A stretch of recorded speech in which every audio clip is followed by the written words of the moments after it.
Sir అసలు NI act అంటే ఏంటి? నెగోషియబుల్ ఇన్స్ట్రుమెంట్ యాక్ట్ అంటారమ్మా. 1881లో దీన్ని తీసుకొచ్చారు. నెగోషియబుల్ ఇన్స్ట్రుమెంట్ యాక్ట్ 1881లో దీన్ని మనం ఈ చట్టాన్ని రూపొందించుకున్నాం. దీంట్లో భాగంగా 138 NI act, negotiable instrument act is concern check బౌన్స్కి సంబంధించి అంశాలన్నీ కూడా అందులోకి వస్తాయి. ఈ చట్టం వలన ఎవరికి ప్రయోజనాలు కలుగుతాయి సార్?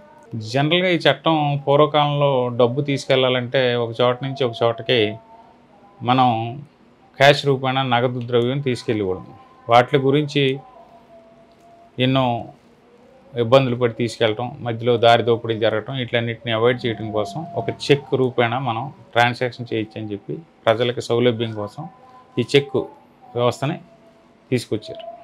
ఈ చట్టాన్ని అనేక సార్లు దీన్ని అమెండ్మెంట్ చేయడం కూడా జరిగింది. ఈ 138 ఎన్ఐ యాక్ట్ స్పెసిఫిక్గా చెక్కు కేసుల్లో 2002లో ఒకసారి, 2005లో ఒకసారి, 2018లో కూడా దీనికి అమెండ్మెంట్స్ తీసుకురావడం జరిగింది. ఒక వ్యక్తి డబ్బులు తీసుకుని దానికి బదులుగా మనకి చెక్ ఇస్తే అది చెల్లుతుందంటారా?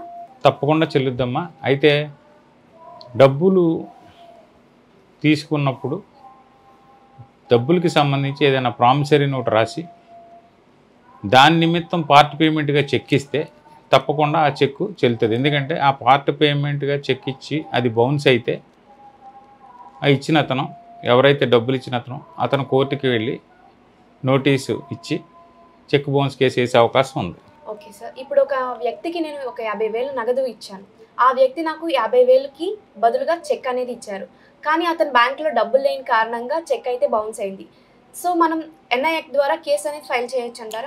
తప్పకుండా చేయొచ్చు. కానీ 50,000 మీరు ఇచ్చినట్టుగా ముందుగా ఆ చెక్కు ఇచ్చే అతను చెక్కు మీకు రీపేమెంట్గా ఇచ్చే తారీఖు ముందుగా లీగల్ అండ్ ఫోర్సిబుల్ డెట్ చూపించాలంటే ఆ 50,000 ఏదైనా బ్యాంక్ ట్రాన్సాక్షన్ ద్వారా ఇచ్చినట్టు చూపిస్తే మీరు తప్పకుండా అతనికి శిక్ష పడే అవకాశం ఎక్కువ ఉంటుంది. ఈ ఎన్ఐ యాక్ట్ ద్వారా కేసు ఫైల్ చేయాలంటే ఏమైనా డాక్యుమెంట్స్ మనకి నీడ్ ఉంటుందా సార్? కంపల్సరీగా ఎన్ఐ యాక్ట్ ఫైల్ చేయాలంటే ఏదైతే ప్రామిసరీ నోటు మీద డబ్బు ఇచ్చారో ఆ ప్రామిసరీ నోటు, తర్వాత ఏదైతే ఆ ప్రామిసరీ నోటు బాకీ తాలూకా పార్ట్ పేమెంట్గా ఇచ్చిన చెక్ ఉంటుంది కదండి, ఆ చెక్కు మీరు బ్యాంకులో ప్రజెంట్ చేశారనుకోండి. ప్రజెంట్ చేసిన దరిమిలా బ్యాంకు వారు ఆ ఖాతాలో డబ్బులు ఉన్నాయా లేవా అని చూసి మీకు చెక్కు రిటర్న్ మెమో ఇస్తారు. డబ్బులు ఉంటే ఎన్కాష్మెంట్ అవుద్ది, డబ్బులు లేకపోతే డిజానర్ అవుతుంది. డిజానర్ అయిన ఇంటిమేషన్ మీకు బ్యాంకు వారు ఇచ్చిన దగ్గర నుంచి మీరు 30 రోజుల్లోపు న్యాయవాదిని సంప్రదించి నోటీస్, స్టాట్యుటరీ లీగల్ నోటీస్ ఇవ్వండి.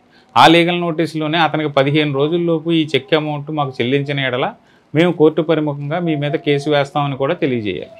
ఆ 15 రోజులు గ్రేస్ పీరియడ్ అతనికి ఇచ్చే వరకు మీరు ఏ కేసు వేయకూడదు. ఒకవేళ అటువంటి కేసు ఏదైనా మీరు ముందుగా వేస్తే మీ కంప్లైంట్ చెల్లదు, ప్రీమెచ్యూర్ కంప్లైంట్గా కోర్టు వారు కొట్టేస్తారు. అందుకని ఇందులో నియమ నిబంధనలు చక్కగా పాటించి న్యాయవాదిని సంప్రదించి కేసులు వేసుకోవాలి. మనలో చాలా మందికి తెలియదు సార్, అసలు చెక్ బౌన్స్ అంటే ఒకసారి బౌన్స్ అయితేనే కేసు వేయాలా, లేదంటే మల్టిపుల్ టైమ్స్ చెక్ బౌన్స్ అయితే కేసు వేయాలంటారా? దానికి చట్టంలో ఏమని చెప్పబడింది అంటే చెక్కు వ్యాలిడిటీని నిర్ధారించారు. చెక్కు వ్యాలిడిటీని 6 monthsగా నిర్ధారించి ఆ చెక్కు వ్యాలిడిటీలోపు ఎన్నిసార్లైనా number of times you can present it on the information given by the person who borrowed the loan. అతను ఎవరైతే నువ్వు ఒక 10 రోజులాగా వేసుకో, లేకపోతే ఒక 20 రోజులాగా వేసుకో, నేను మళ్ళీ డబ్బు వేస్తాను అకౌంట్లో, నువ్వు ఒక నెల రోజులాగా వేసుకో, అలాగే 6 నెలల వరకు అతను గడపచ్చు. అతని మాటలు నమ్మి అతను ఎన్నిసార్లైనా number of times he can present the cheque. Cheque bounce అయిన తర్వాత ఎన్ని రోజుల్లోపు నోటీసులు ఇవ్వాలి సార్? 30 days లోపు బ్యాంకు వారు రిటర్న్ ఇచ్చిన తర్వాత 30 days లోపు నోటీస్ ఇవ్వాలి. అక్కడి నుంచి నోటీసు అందుకున్న తర్వాత 15 రోజులు ఆగి కంప్లైంట్ వేయాలి. నెల్లాళ్ళలోపు 15 రోజులు ఆగి నెల్లాళ్ళలోపు కంప్లైంట్ వేయాలి.